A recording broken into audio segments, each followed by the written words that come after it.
بچے ہو ابھی، تمہیں اپنی صحت دیکھ کر یہ بات کہنی چاہیے۔ یہ نہ ہو کہ جو دعویٰ کر رہے ہو وہ سب کچھ ادھورا کا ادھورا رہ جائے اور بعد میں پھر روتے پھرو گے کہ ٹیچر جی نے حالت خراب کر دی۔ اپنے بالوں کی لٹ کو انگلی پر گھماتے ہوئے شانزہ بولی تھی۔ وہ صوفے پر ٹانگ چڑھائے بیٹھی تھی، گیلے بال کندھوں پر پھیلے ہوئے تھے۔ لون کی باریک قمیض جو اس نے پہن رکھی تھی، پانی کی مسلسل بوندیں قمیض میں جذب ہونے کی وجہ سے اس کے وجود کے خند و خال کافی حد تک ظاہر کر رہی تھی۔ سامنے صوفے پر بیٹھے ہوئے ہاشم کی نظریں اس کے وجود پر ہی مرکوز تھیں۔ آج سے پہلے اس نے یہ نظارہ نہیں دیکھا تھا۔ بار بار اپنی نظریں ہٹانے کی کوشش کرتا مگر ایک بار پھر اس کی نظریں اس حسین سراپے کی طرف اٹھ رہی تھی۔ فوراً کہنے لگا کہ نہیں، میں کوئی بچہ نہیں ہوں، پلیز آپ ایسا مت کہیں۔ دیکھیں آپ مجھے کہاں سے بچہ لگ رہا ہوں۔ میں آپ کو آپ کی خاطر ہی میں نے جم جوائن کر لی تھی۔ دیکھیں میرے مسلز بھی بن رہے ہیں۔ اگر 6 مہینے تک مسلسل جم جاتا رہا تو باڈی بلڈر بن جاؤں گا۔ اس نے ایک ٹی شرٹ پہن رکھی تھی، وہ اپنے مسلز کو دکھاتے ہوئے بولا تو شانزہ ایک بار پھر شوق انداز میں مسکرا کر کھڑی ہو گئی۔ کہنے لگی کیوں ضد کر رہے ہو؟ جانتے ہو جو بات تم کہہ رہے ہو وہ ممکن نہیں ہے۔ ایسا کبھی ہو ہی نہیں سکتا، تم میرے اسٹوڈنٹ ہو اور میں تمہاری ٹیچر۔ کیا آج تک تم نے کہیں سنا ہے کہ ٹیچر نے اپنے اسٹوڈنٹ سے نکاح کر لیا؟ تم مجھ سے 10 سال چھوٹے ہو ہاشم۔ میں کبھی بھی یہ سب کچھ نہیں کروں گی۔ تمہارے گھر والے بالکل مجھے قبول نہیں کریں گے۔ شانزہ اپنے چہرے پر اداسی لا کر یہ بولی تھی۔ ہاشم تو اسے اداس دیکھ ہی نہیں سکتا تھا۔ فوراً اٹھ کر اس نے قریبی صوفے پر آ گیا اور شانزہ کے مخملی ہاتھوں کو پکڑ لیا۔ سفید دودھیا نرم ہاتھ پکڑ کر وہ اپنے سینے پر رکھ چکا تھا۔ کہنے لگا کہ میں صرف اتنا جانتا ہوں کہ میں آپ سے محبت کرتا ہوں، پھر میرے گھر والے یا یہ معاشرہ قبول کرے نہ کرے۔ جب میں آپ کو قبول کر رہا ہوں تو آپ کو کس بات کا ڈر ہے؟ ہاشم تو شانزہ کے فگر کو دیکھ کر بے قابو سا ہو رہا تھا اور شانزہ نے بھی دوپٹہ لینے کی زحمت نہیں کی تھی۔ یہ احساس ہاشم کے لیے نیا تھا۔ کہنے لگا پلیز میری محبت کو قبول کر لیں، میں آپ کے بغیر مر جاؤں گا۔ مگر شانزہ اس سے تڑپاتے ہوئے کھڑی ہو گئی اور کہنے لگی دیکھو میں نے کہنا تو نہیں چاہتی مگر ایک بار بھرپور جوان لڑکی ہو، مجھے ایسا مرد ہی شادی کے لیے چاہیے جو مجھے سیٹسفائی کر سکے۔ میں تم سے شادی کر کے ایک بچہ نہیں گود لینا چاہتی۔ مجھے ایسا مرد ہی شوہر کے روپ میں چاہیے جو ہر رات میری یادگار بنائے اور مجھے باہوں میں بھر کر گھر گھنٹے اپنے ہونے کے ساتھ دلاتا رہے۔ شانزہ جیسے جیسے بول رہی تھی ہاشم کے پورے وجود میں کرنٹ ہو رہا تھا۔ فوراً آگے بڑھا اور کندھوں سے شانزہ کو تھام کر اپنی جانب کیا اور بولا کہ میم بے شک آپ ٹیسٹ لے کر دیکھ لیں، میں آپ کی امیدوں پر پورا اتروں گا۔ میں آپ کو بتا دوں گا کہ مجھ میں کتنا دم ہے۔ ہاشم کی جسارتیں بڑھ رہی تھی۔ اس نے اپنا ہاتھ آگے بڑھا کے شانزہ کی بل کھاتی شڈول کمر پر رکھا اور اسے اپنے ساتھ لگا لیا۔ نہیں نہیں ہاشم پلیز تم مجھے کمزور مت کرو، ایسا مت کرو۔ مگر ہاشم نے فوراً اپنا ہاتھ بڑھا کر مزید گستاخی شروع کر دی۔ شانزہ اس کا ہاتھ ہٹانے لگی۔ جب ہاشم نے اس کے لبوں کو اپنے لبوں میں مقید کر لیا کہ تبھی ڈرلے سے دروازہ کھلا اور سامنے کتنی کیوٹ میم ہے نا یہ کہ یہ کمبخت دل نظر ہٹانے کو تیار ہی نہیں ہے۔ ارے جب اتنی کیوٹ ٹیچر پڑھانے کے لیے آئیں گی تو مجھے جیسے لڑکے پڑھائی کب کریں گے؟ اپنے دل پر ہاتھ رکھ کر کھڑے ہوتے ہوئے ہاشم نے یہ سب بولا تھا۔ اس کے منہ سے ایسے الفاظ سن کر دلربا نے زور سے بوک اس کے کندھے پر ماری تھی۔ وہ بیچارہ تو ہاتھ بڑھا ہی گیا تھا۔ وہ غصے سے اسے دیکھنے لگا۔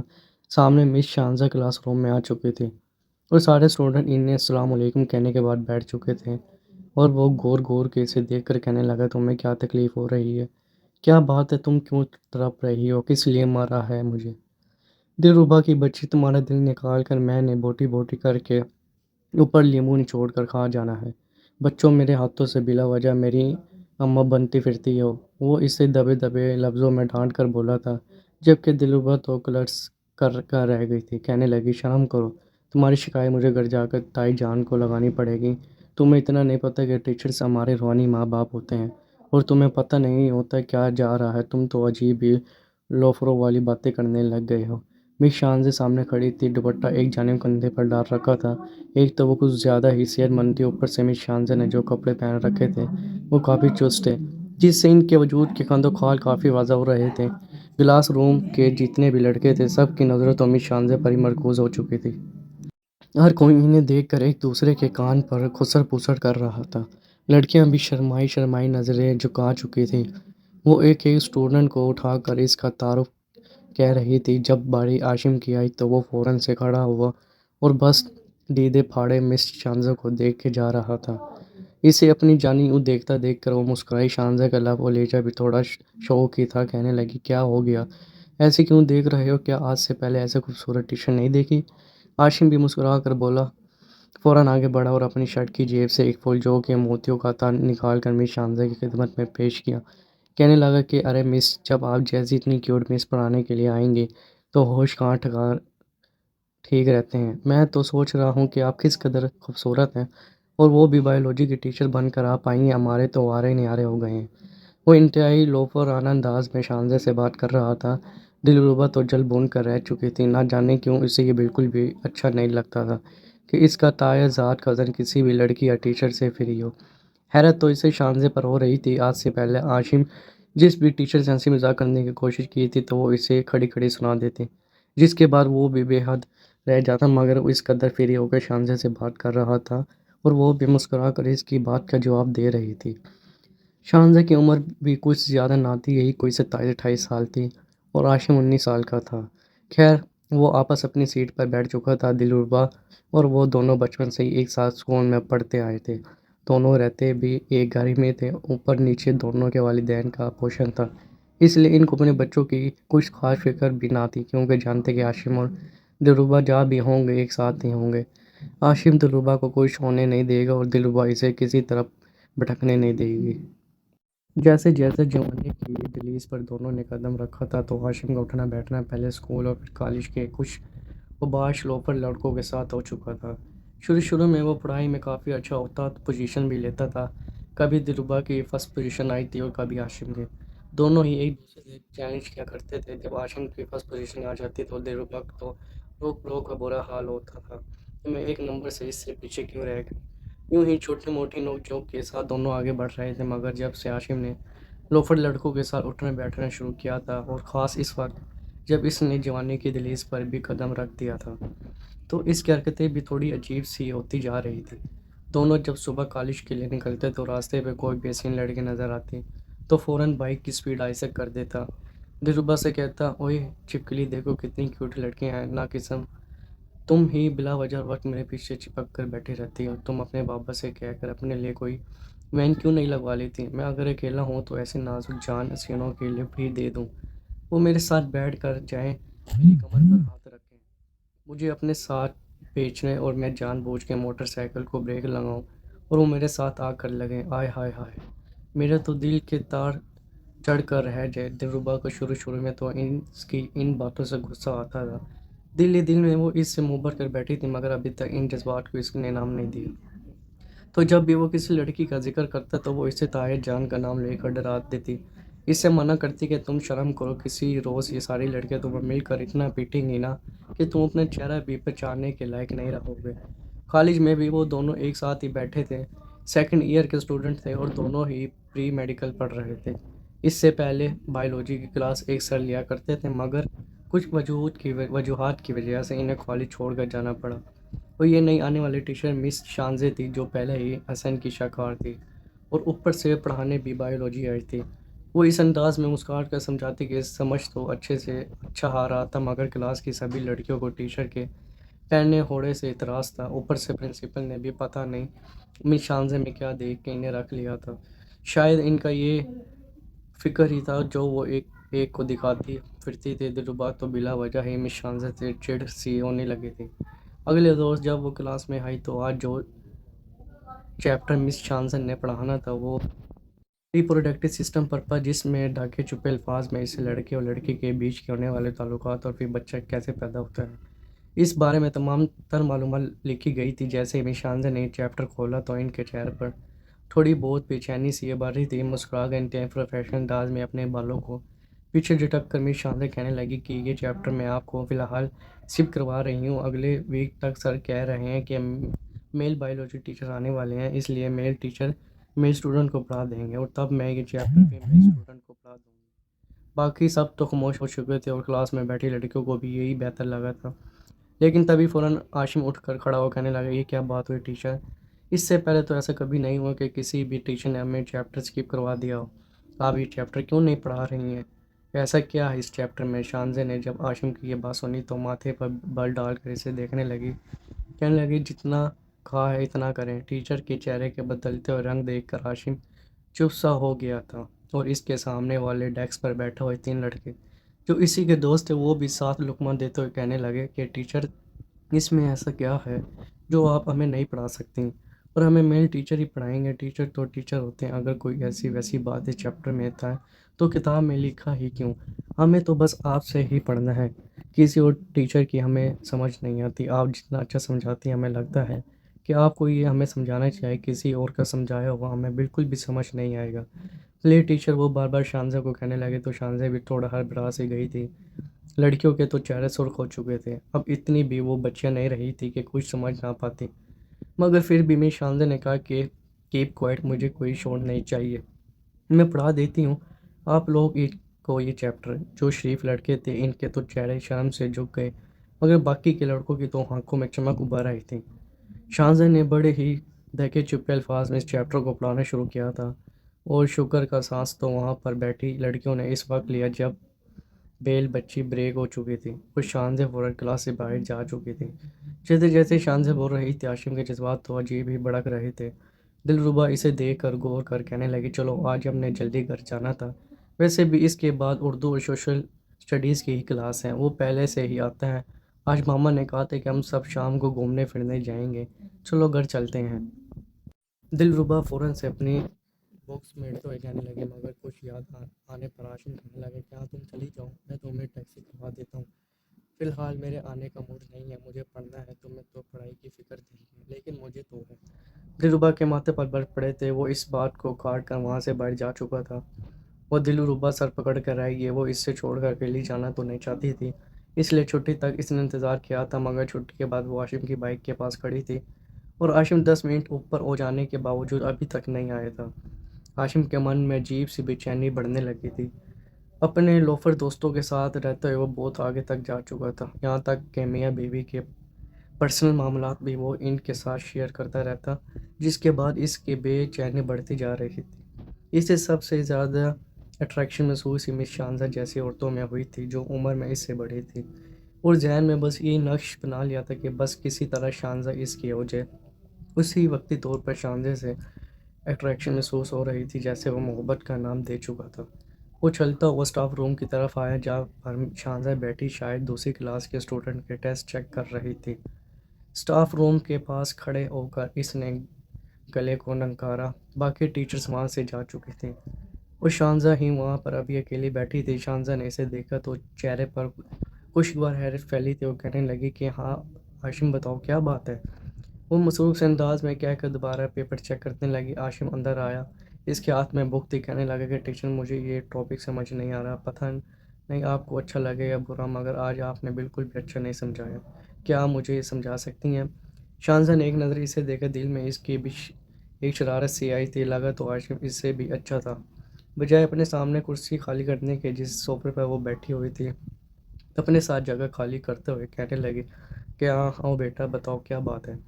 ہاشم کی خوشی کی کوئی انتہا نہ رہی، وہ اس سے کچھ فاصلے رکھتے ہوئے وہاں پر بیٹھ گیا اور مسکرا کر فوراً کتاب کھول دی۔ بائیولوجی کا جو پیج اس نے کھولا تھا وہ تھوڑا بے باک سا تھا، جہاں پر لڑکے اور لڑکی کے پرائیویٹ پارٹس کی تصویر بنی ہوئی تھی۔ وہ ان پر ہاتھ رکھ کر کہنے لگا کہ مس مجھے یہ ٹاپک بالکل بھی سمجھ نہیں آیا، آخر بچہ کیسے پیدا ہو جاتا ہے؟ شروع سے اب تک تو میں یہ سنتا آیا تھا کہ وہی آسمان سے پڑی آتی ہے اور بچہ دے کر چلی جاتی ہے، مجھے تو لگتا ہے شاید بچہ ہاسپٹل میں پہلے سے ہی تیار کر کے رکھا جاتا ہے اور پھر ماں باپ جاتے ہیں اور جا کر لے آتے ہیں، مگر آپ نے جو کچھ مجھے سمجھایا ہے نا، مجھے بالکل بھی سمجھ نہیں آ رہا، پلیز آپ مجھے ڈیٹیل کے ساتھ یہ ساری تفصیل سمجھا سکتی ہیں؟ شانزہ کا چہرہ ایک بار سرخ ہوا تھا لیکن اگلے ہی پل گلا کنکار کر کہنے لگی کہ دیکھو یہ ٹاپک تھوڑا سینٹو ہوتے ہیں، میں تمہیں نہیں سمجھا سکتی، جب تمہارے میل ٹیچر آئیں گے تب تم تفصیل سے پوچھ لینا، وہ تمہیں سب کچھ بتا دیں گے، اب تم اتنے بھی بچے نہیں ہو جو میں تمہیں سب کچھ بتاتی پھروں گی، شرم آنی چاہیے تمہیں، تم ٹیچر کے ساتھ اس لہجے میں بات کر بھی کیسے سکتے ہو؟ شانزہ تھوڑی بہت اس پر بھڑکی تھی جس سے ہاشم تھوڑا خوفزدہ سا ہو گیا، اسے لگا کہیں میں شانزہ اسے ڈرانا دھمکانا ہی نہ شروع کر دے یا اس کی شکایت پرنسپل سے ہی نہ کر دے۔ فوراً کتاب بند کرتے ہوئے کہنے لگا کہ سوری شاید میں نے کچھ غلط کہہ دیا، پلیز مجھے معاف کر دے۔ وہ تھوڑا کھیلتا ہوا سب کچھ کہہ رہا تھا جب شانزہ کو محسوس ہوا کہ شاید اس نے کچھ زیادہ ہی رد عمل دے دیا۔ اگلے ہی پل اس کے چہرے پر ایک مسکراہٹ سی آ گئی. تھوڑا ہی لاڑ بڑے انداز میں کہنے لگے, اچھا اچھا بس ٹھیک ہے, لیکن پلیز دھیان رکھا کرو, تم اچھے لڑکے ہو, اچھے اسٹوڈنٹ ہو, اور مجھے پوری کلاس میں تم ایک اچھے اسٹوڈنٹ لگے ہو جو ٹیچر کی ہر بات مانتے ہو, مگر اس بات کا دھیان رکھو کہ اسٹاف روم میں کیمرے بھی لگا ہوا ہے. وہ جس انداز میں بولی تھی, عاشم کا دل تو جیسے سینہ چیر کر باہر نکلنے کو بے تاب تھا. یہ بات کہیں نہ کہیں اس بات کی طرف اشارت تھی کہ کہیں ان دونوں کو یہاں پر یہ بات کرتے ہوئے کوئی دیکھ نہ لے. وہ فوراً کہنے لگا کہ اچھا, اگر میں آپ سے یہاں پر نہیں سیکھ سکتا تو پھر کہاں پر؟ آپ مجھے یہ سب کے بارے میں بتائیں گے, کیونکہ میں آپ سے ایکسٹرا کلاسز لینا چاہتا ہوں. جب تک مجھے یہ سمجھ نہیں آئی کہ میں اچھے سے پیپر حل کر نہیں پاؤں گا. شانزہ کچھ سوچنے لگی. اس سے پہلے کہ وہ کچھ کہتی, دھڑلے سے اسٹاف روم کے دروازے پر دلربا آئی تھی. جس قدر ہڑبڑی میں وہ چل رہی تھی, اسٹاف کے گلاس ڈور سے اس کا پاؤں ٹکرایا تھا. ساتھ موجود ڈیسک پر گر چکی تھی. سارا کچرا اسٹاف روم کے دروازے پہ پھیل گیا. گڑبڑ کے عاشم نے پیچھے پلٹ کر دیکھا. دلربا وہاں پر دیکھ کر اپنا سر پیٹ کر رہ گیا. کہنے لگا, تم یہاں کیا کر رہی ہو؟ دلربا ہاتھ بڑھاتے ہوئے مس شانزہ کو سلام کرنے لگی اور پھر کہنے لگی کہ تم یہاں پر کیا کر رہے ہو؟ میں باہر دھوپ میں کھڑی ہو کر پکوڑا بن گئی ہوں, اور تم یہاں پر مجھ سے کیا پوچھ رہے ہو؟ شانزہ مسکرا کر کہنے لگی کہ ارے ارے دلربا, دھیان سے, یہ بس مجھ سے کچھ کوشچن پوچھنے آیا تھا. میں نے اس کو سمجھا دیا. چلو شاباش, تم دونوں بچے گھر جاؤ. عاشم غور کر اسے دیکھنے لگا تھا. اگر وہ اس وقت یہاں پر نہ آتی تو وہ مس شانزہ کے ساتھ کوئی اور بات تو کر ہی لیتا. دلربا اس کا ہاتھ پکڑ کر کھینچ کر وہاں سے لے کر جا رہی تھی, اور مس شانزہ اسے مسکرا کر دیکھ رہی تھی. وہ بائک پر بیٹھا تو دلربا بھی اس کے پیچھے بیٹھی ہوئی ہمیشہ کی طرح اس کے کندھے پر ہاتھ رکھنے لگی. مگر وہ اس جھڑک کر کہنے لگا, خبردار میرے کندھے پر ہاتھ رکھا تو بلا وجہ ہر وقت ساتھ چپکی رہتی ہو. جب میں مس شانزہ سے بات کر رہا تھا تو کس نے کہا تھا وہاں پر شیطان کی طرح ہاتھ دھمکے کو؟ وہ غصے سے بڑی تیز رفتار سے بائک چلا رہا تھا. بار بار آگے گاڑیاں آ رہی تھی یا بچے آ رہے تھے اور بریک لگ رہی تھی. دلربا کو غصہ تو بہت آ رہا تھا, پسینے سے شرابور تھا. خوبصورتی تو اس میں بھی کم نہ تھی. دبلی پتلی سی لمبے گھنے بالوں کو ہمیشہ چوٹیوں میں باندھ کر رکھتی. سامنے سے بالوں کو کچھ اس انداز میں کٹنگ کیا ہوتا کہ وہ کان کے پیچھے آتے ہی نہیں تھے, ہر وقت ماتھے پر گرے رہتے تھے. ابھی بھی وہ غصے سے اور پسینے سے سرخ لال ہوتی. عاشم کو کہنے لگی, دور رہو مس شانزہ سے, مجھے وہ بالکل بھی اچھی نہیں لگتی. عجیب ہی عورت ہے, نہ اسے ڈھنگ کے کپڑے پہننے کا پتہ اور نہ کچھ اور. تم بلا وجہ کیوں فری ہو رہے ہو ان سے؟